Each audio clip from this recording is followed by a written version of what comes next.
On a dark street corner, as a disabled black saxophonist is packing up to head home, he hears a cry from a nearby alley. Limping toward the sound, he finds a frightened white boy. Without hesitation, and despite the danger, he throws himself into the fight to save the boy from two men who are bullying him. What he doesn't know is that this brave act will set off a chain of events that will change his future forever. Before we dive in this story, let us know where you're watching from. We love to hear your thoughts. It was just past 9:00 p.m. on Bourbon Street, New Orleans, and the night had finally hit its rhythm. Tourists drifted like waves through the neon haze, their laughter and drunken chants weaving through the honking cars, sizzling grease from food trucks, and the clinking of glasses behind bar windows. The street was loud, chaotic, full of color and motion. Yet amidst all of it, one sound rose above the noise like a steady heartbeat trying to be heard through a storm: the slow, smoky cry of a saxophone. Jerome Carter sat at the corner of Dauphine and Toulouse, his thin frame hunched slightly forward on a foldable metal stool, with one leg shorter than the others, making it rock ever so slightly with every breath he took. His left foot was braced awkwardly against the sidewalk, while his right leg, stiff and wrapped in a faded orthopedic support brace, stuck out with a slight tremble every time he leaned in too hard. The accident 5 years ago had left him with permanent nerve damage, and most nights it burned so bad he'd scream in his sleep if he was lucky enough to find somewhere safe to close his eyes. His fingers, however, were still magic. He wore a frayed navy peacoat, 2 sizes too big, buttoned to the neck, with gloves that had holes at the fingertips. His hands were rough, calloused from years of gripping brass, yet when they danced across the saxophone there was a gentleness in them, like he was holding the last delicate thing left in the world.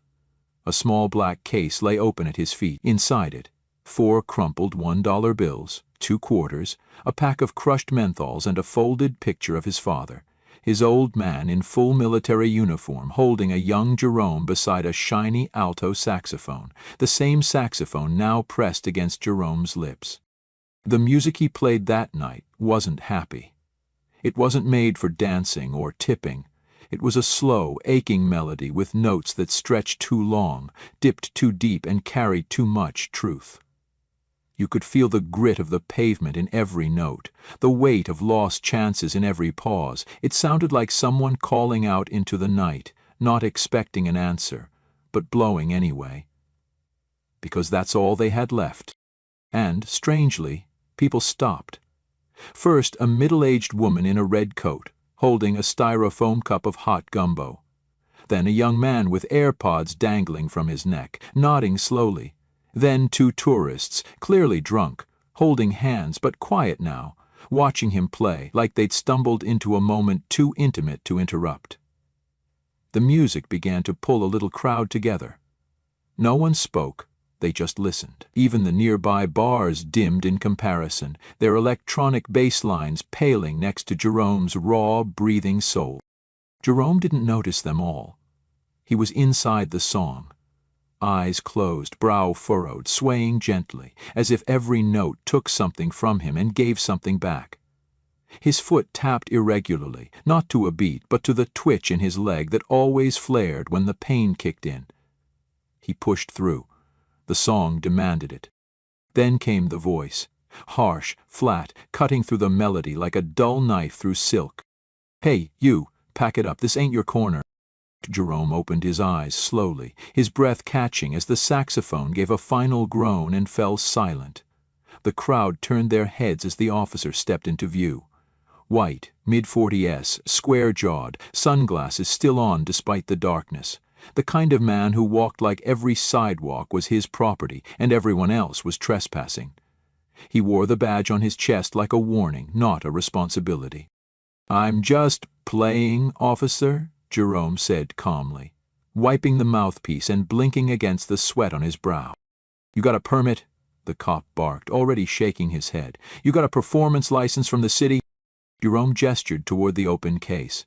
"Just trying to make enough for dinner, that's all. Folks don't seem to mind." The officer stepped closer, kicking the edge of the case closed with the toe of his boot, the coins clinking sharply as they bounced. The picture of Jerome's father fluttered out like a leaf and landed face up on the concrete. I said, pack it up. People are trying to walk through. You're obstructing a public pathway, causing disturbance. Last warning. Jerome's jaw tensed. His hands were shaking, not from fear, but from exhaustion and frustration. This wasn't the first time. It wasn't even the third this month. He lowered his head, picked up the picture gently, and folded the case shut with quiet hands. The small crowd started to disperse like smoke in wind, some muttering, some casting apologetic glances, most just walking away.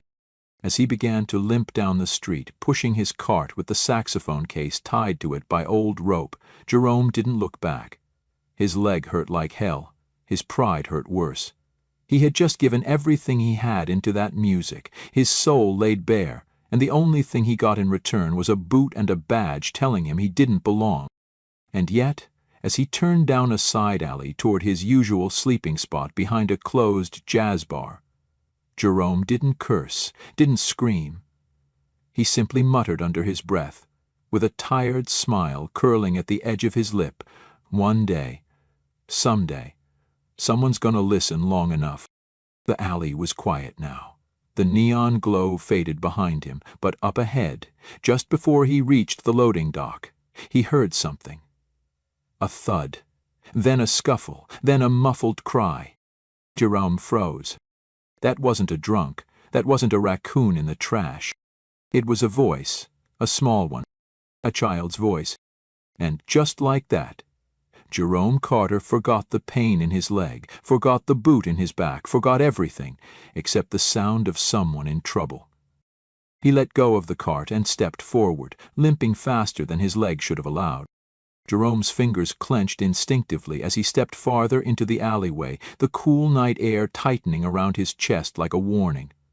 The dim yellow light of a flickering overhead lamp barely reached the concrete wall, casting long, distorted shadows that moved like predators in the dark. The sound he'd heard, sharp, human, scared, came again, this time clearer. A single, choked-out cry. "Let go of me." Jerome's heart kicked in his chest. He could make out the forms now. Two men, young, jittery, built like alley rats, had backed a small boy into the wall, one with a hand over the kid's mouth, the other rifling through the boy's coat. The boy was no older than 12, white, light brown hair falling over his forehead, sneakers untied, backpack halfway off his shoulder. He was fighting, squirming, but clearly outmatched. Jerome didn't have time to think. His leg was already aching from the walk, still sore from being forced to leave the corner. His whole body screamed against motion, but his hands tightened around the saxophone like it was a weapon, and with a rough inhale through clenched teeth, he stepped forward into the pool of light. "Hey," he shouted, voice sharp like brass against the night. "Let the boy go." The two men turned, startled. One stepped forward immediately, arms up in mock surrender. "Ain't none of your business, old man," the taller one sneered, eyes flicking from Jerome's limp to the saxophone in his grip. "Keep walking, or we'll make you crawl." Jerome didn't move. He could feel his heartbeat thudding in his ears, faster now, heavier, louder than the street noise behind him. He took a slow step forward. The uneven weight shifted into his bad leg, and pain shot up through his hip like lightning. He gritted his teeth, not showing it. His hands never trembled. "Let the boy go," he repeated, lower this time, firm. The kid's eyes, wide, frantic, locked with Jerome's. And in that second Jerome saw fear, yes, but also something else, something he knew well. Helplessness. The kind that sat with you long after the bruises faded. The kind that buried music under silence. The shorter guy lunged. Jerome swung the saxophone hard. The brass caught the man's arm with a loud, hollow clang, sending him stumbling into the dumpster. Jerome didn't wait. He shouted to the boy, "Run!" The kid didn't hesitate. He bolted, slipping past Jerome and disappearing down the alley. But the taller one came fast. Jerome turned too slow. His leg couldn't pivot quick enough, and a fist connected with the side of his head. Stars exploded behind his eyes. He staggered backward, foot catching on a loose piece of asphalt. Another blow came, this one to his gut, stealing the air from his lungs. He swung again, blindly, the saxophone glancing off a shoulder. Then the world tilted. A final shove sent Jerome crashing down, his back slamming into the side of the dumpster, the metal unforgiving. His head struck the concrete hard. He heard the echo of it ring through the alley, louder than any note he'd ever played. Then everything began to fade. The last thing he heard, before the cold pulled him under, was the sound of footsteps running, not away, toward him. Lighter. Then a boy's voice, cracking with panic. "Somebody help, please, he's hurt. He saved me." And Jerome Carter, musician of Bourbon Street, man with a limp and a song nobody seemed to hear, finally let go and fell into the dark. There was a beeping sound. Soft, steady, rhythmic, nothing like the thumping bass lines of Bourbon Street or the coarse clatter of a city that never quite learned how to whisper. This sound was clean, sterile, mechanical. And it was the first thing Jerome Carter became aware of as he clawed his way back to consciousness. Then came the light. Too white, too harsh. It slipped under his eyelids and dragged him upward with it. His head throbbed in dull pulses, as if someone were banging gently on the inside of his skull with a rubber mallet. His throat was dry, his leg, his damn leg, burned. He winced, tried to move, and felt the pull of plastic tubing on his arm. Something beeped faster, a machine, maybe two. He turned his head, slowly groaning under his breath. The ceiling above him was made of plain, square tiles, too clean to be a shelter, too bright to be a friend.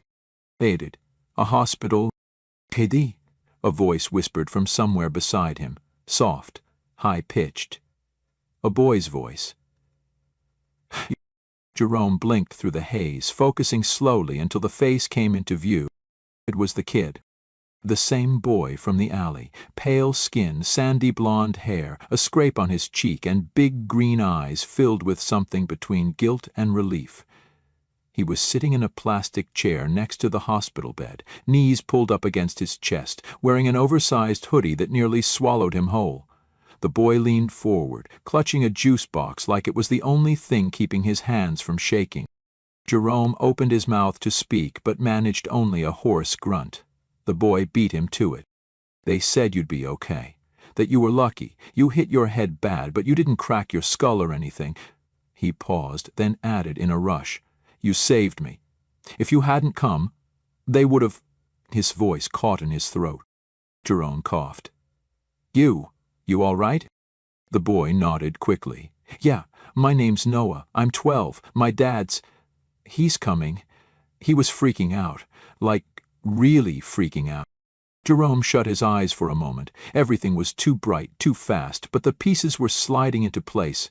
He remembered the saxophone in his hands, the blow to the head, the pain in his back, then this kid's voice calling for help, shouting for someone, anyone. He opened his eyes again, looked straight at Noah. "You followed me," Jerome murmured, voice scratchy but steady. "Back there, in the alley." "Why?" Noah hesitated. Then he looked down at his juice box like it held the answer. "I saw you," he said quietly. "Last night, on Bourbon. You were playing, and I don't know why, but I couldn't stop listening. My mom and dad were fighting at the restaurant. Again, we were supposed to eat dinner with some senator guy.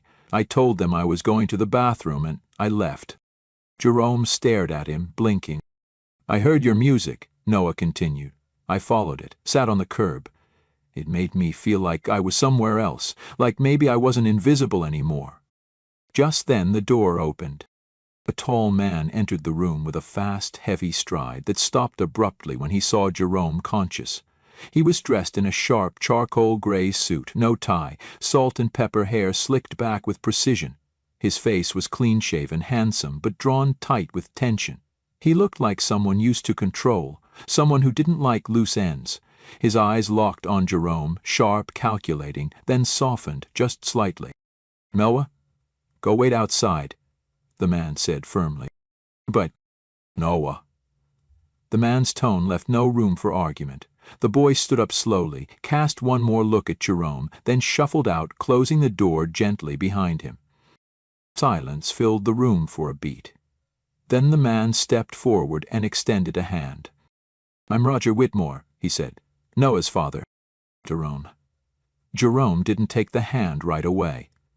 He just looked at it, then at the man's face. Roger slowly withdrew the gesture. "I wanted to come sooner," Roger said, clearing his throat. "But they weren't sure when you'd wake up. Noah, he hasn't stopped talking about you since last night." Jerome's voice was lower now, rougher. "Didn't exactly expect to wake up in a hospital bed. Thought maybe I'd be under one."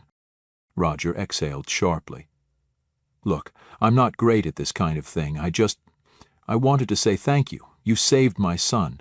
And I don't even know your name." "Jerome," he answered. "Jerome Carter?" Roger nodded. "Well, Mr. Carter, I owe you more than I can express." There was another pause, but this one felt heavier. Roger's eyes flicked to the monitor beside the bed, then to the worn saxophone case propped up in the corner. "A nurse must have brought it in."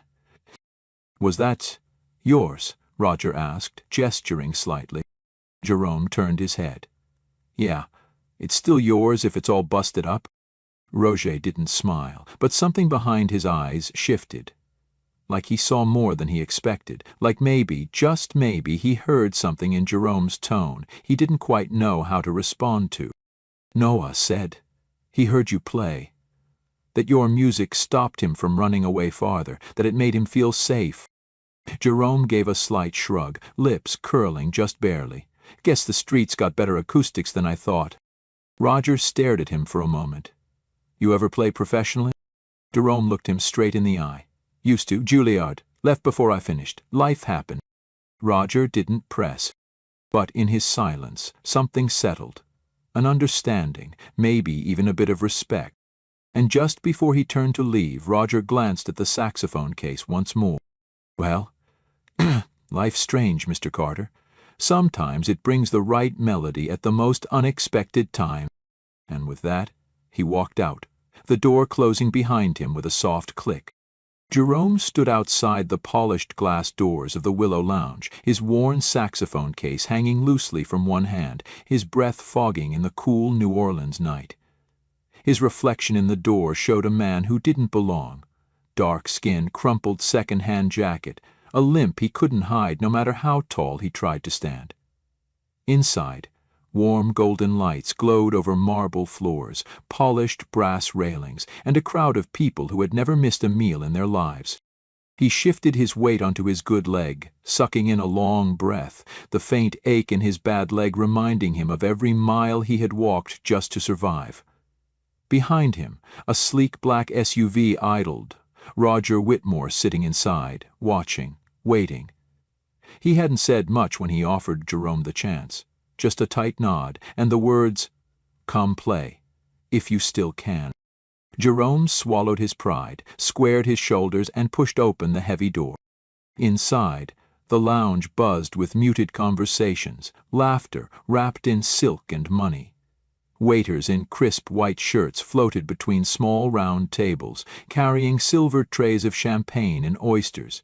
A small stage sat in the corner, bare, cold, unforgiving, lit by a single overhead spotlight like an interrogation room in a crime drama.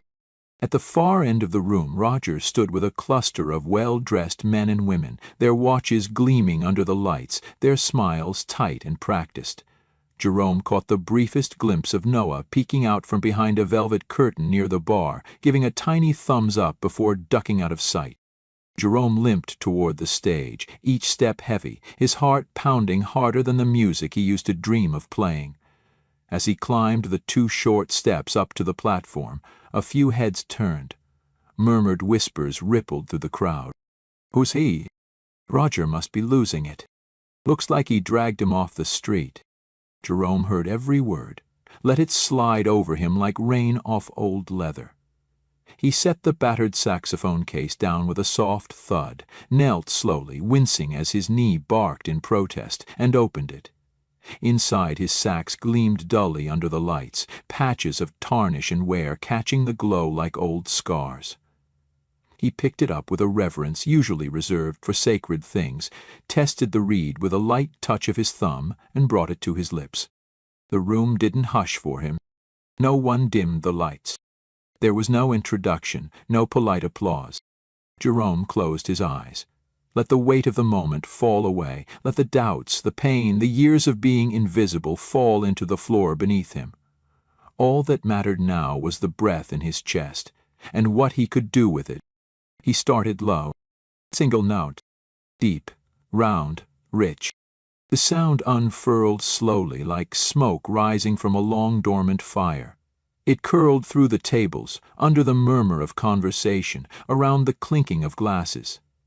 Another note, then another, building in layers, each one brushing against the next like careful brush strokes on an unfinished painting.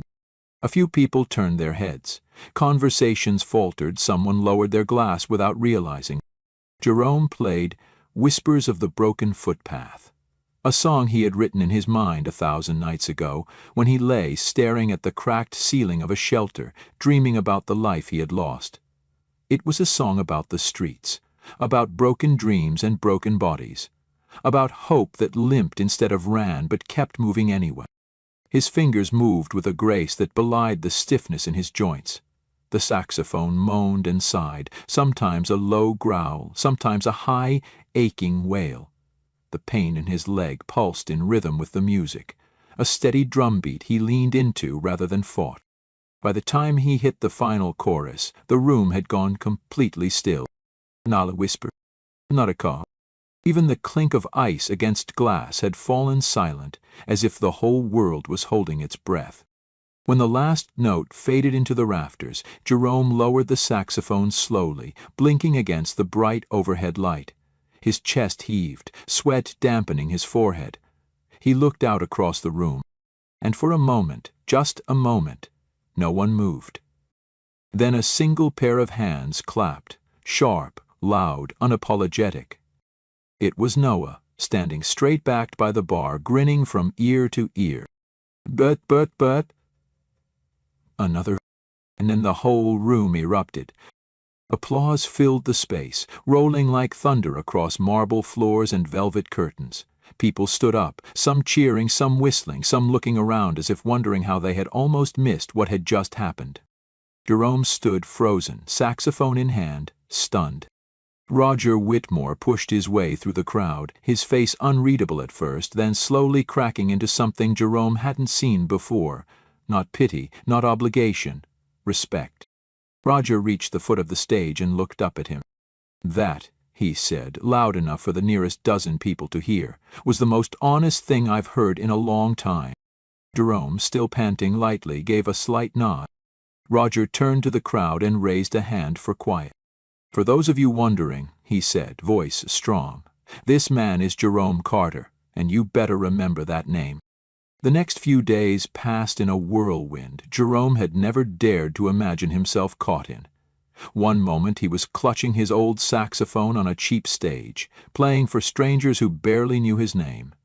The next, he was sitting at a polished oak table inside the Willow Lounge, a thick envelope of paperwork in front of him, a pen heavy in his calloused hand, and Roger Whitmore leaning across with a smile that wasn't forced this time, but real. Roger had made it official. Jerome Carter would be the featured performer, opening the prestigious New Orleans Jazz Gala, an event that for decades had launched careers, filled magazine covers, and crowned the next generation of jazz royalty. But that wasn't all. Roger pulled strings, made calls, tapped connections that stretched from hospital administrators to tech companies. He arranged for Jerome to be fitted with a state-of-the-art orthopedic leg brace, the kind athletes use to come back after devastating injuries. Expensive, specialized, beyond anything Jerome could have dreamed of affording. It won't fix everything, the specialist had told him as they adjusted the brace to his damaged leg, fine-tuning the pressure points. But you'll move easier. Stand longer, play longer. For Jerome, that was enough. On the night of the gala, the streets of New Orleans glittered under 100 golden lights, and the Grand Plaza Theater shone like a beacon against the velvet-dack sky. Black cars pulled up in sleek lines, spilling out men in sharp tuxedos and women in shimmering gowns. Photographers clicked and flashed, reporters called out names, and music floated on the warm night air like a promise. Backstage, Jerome stood facing a full-length mirror, adjusting the collar of a brand-new black suit that someone, he still didn't know who, had paid for.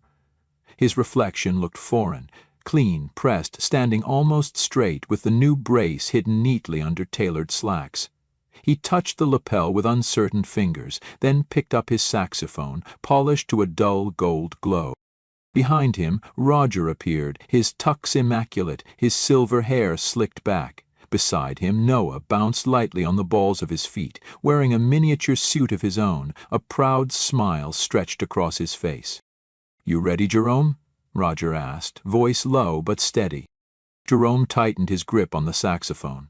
His heart was hammering, not from fear, but from something deeper, something he hadn't felt in years. Belonging. "I been ready," Jerome said with a slow grin. "Just didn't know it." Rajin nodded, clapping a firm hand on his shoulder before stepping back.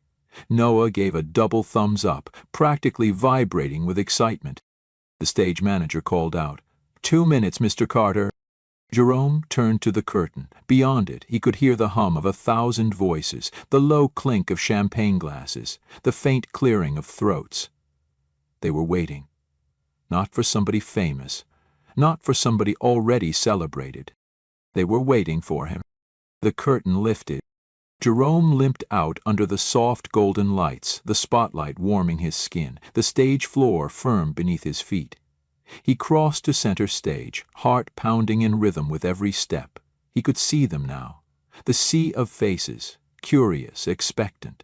Somewhere near the front he spotted Roger standing tall, Noah beside him practically glowing. Jerome lifted his saxophone. He didn't speak. He didn't need to.